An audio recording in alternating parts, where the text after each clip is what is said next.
why do you look at the speck of sawdust in your brother's eye and pay no attention to the plank in your own eye? How can you say to your brother, let me take the speck out of your eye, when all the time there is a plank in your own eye? When Jesus grew up, his stepdad, Joseph, was a carpenter. So Jesus was drawing on an illustration that he just grew up with in his childhood.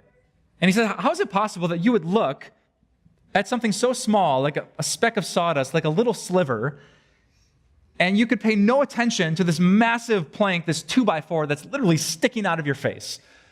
Yeah, I think Jesus is exaggerating. He's cracking the joke to say, how ridiculous would it be to be so concerned about this little thing and so unconcerned about this big thing? Now, Jesus maybe would put it this way. He's like, there's this little sliver of wood. Can you see this from the back row? Probably not. And if you saw this like sticking out of someone's eyeball, you would probably be concerned. Like, that's probably not good for you. We should probably take care of that. But he said, sometimes you can see in your neighbor, your brother, your friend, your boss, something that's not right, something that's dangerous, and everything in you is just so focused on that you want to take it out.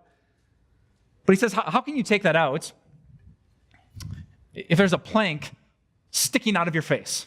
Can you just visualize the scene? I mean, if I walked into work and there was my boss, like, hey, let me help you with that little sliver over there. It's going to be a dangerous and ridiculous situation. And notice the language that Jesus uses. He says, why do you look at this and pay no attention to this? Why are you so infatuated with this behavior, with correcting this, with seeing the danger and the problem with this little thing? But it's like you have no concern, no desire to change. You don't even pay attention to this big thing.